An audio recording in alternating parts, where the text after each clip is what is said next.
हमारे चैनल पर आप सभी का एक बार पुनः स्वागत है। और आज जो विषय लेकर के आए हैं, कवच साधना। आध्यात्मिक जीवन को जीने के उपरांत कवच को सिद्ध करना, किसी भी कवच को सिद्ध करना जो है कितना आवश्यक है, इस पर हम चर्चा करेंगे। क्योंकि देखिए, अलग अलग देवी देवताओं के अपने अपने कवच होते हैं। जितने भी देवी देवताओं को आप देखेंगे, चाहे भगवान शिव को ले लीजिए, उनका शिव कवच है। दुर्गा माँ का दुर्गा कवच है।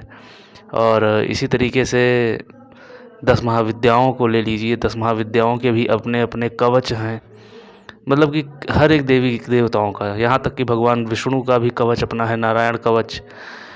और कृष्ण भगवान का भी कवच है, कृष्ण कवच।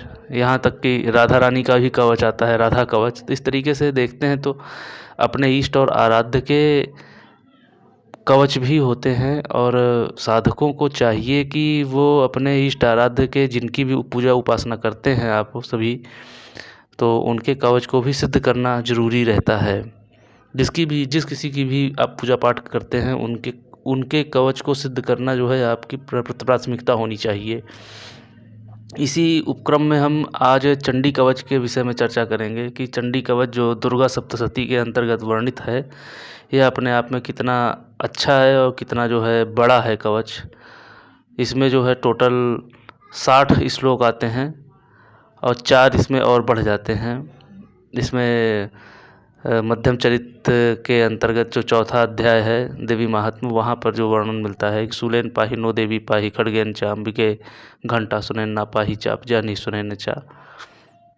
तो ये जो है, ये 4 श्लोक क्रम से हैं, ये भी यहाँ पर जाकर के इंक्लूड हो जाते हैं। जो चंडी कवच है, चंडी कवच अपने आप में बहुत ही स्ट्रॉन्गेस्ट कवच है। इसमें देवियों का वर्णन अगर देखा जाए तो अनेकों देवियां हैं जिनका नाम हम जानते हैं और जिनका नाम हम सब नहीं सुने हुए हैं। ऐसी ऐसी देवियां हैं कि हर एक अंग की रक्षा के लिए प्रार्थना इसमें जो है स्तोत्र के माध्यम से किया जाता है। मार्कंडेय उवाच से प्रारंभ होता है यह देवी कवच। इसको चंडी कवच भी कहते हैं, देवी कवच भी कहते हैं। और मैं आप सबसे निवेदन करूंगा कि इष्ट और आराध्य की उपासना के अंतर्गत वर्णित मेरे द्वारा यह चंडी कवच, जो भी भाई बहन जिनकी भी इष्ट माँ दुर्गा हैं, वो इस कवच को ज़रूर सिद्ध करने का प्रयत्न करना चाहिए उन्हें। तो आइए देखते हैं इसमें क्या क्या विशेषताएं हैं और किस किस क्रम से करना चाहिए। इसमें सबसे बड़ी खासियत ये है कि दिग्बंधन स्तोत्र है। अर्थात इस कवच का पाठ अगर आप करते हैं तो आपको ऑलरेडी जो है देवी माँ के तरफ से जो है दिग्बंधन, 10 दिशाओं का जो बंधन होता है, वो अपने आप इसमें जो है सम्मिलित है।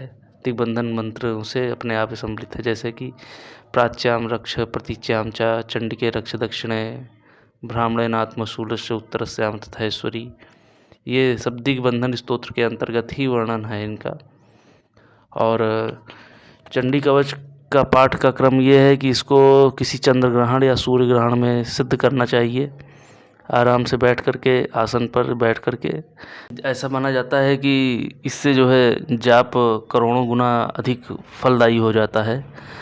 तो ये जो है चंडी कवच के साथ है। दरअसल होता क्या है कि चंडी कवच में ये वर्ल्ड का सबसे स्ट्रॉन्गेस्ट कवच बनता है।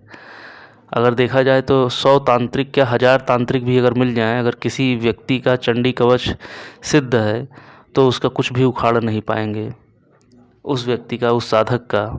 इसलिए चंडी कवच अपने आप में बहुत ही स्ट्रॉन्गेस्ट कवच है। देवी कवच भी इसको बोलते हैं और चंडी कवच भी इसको बोलते हैं।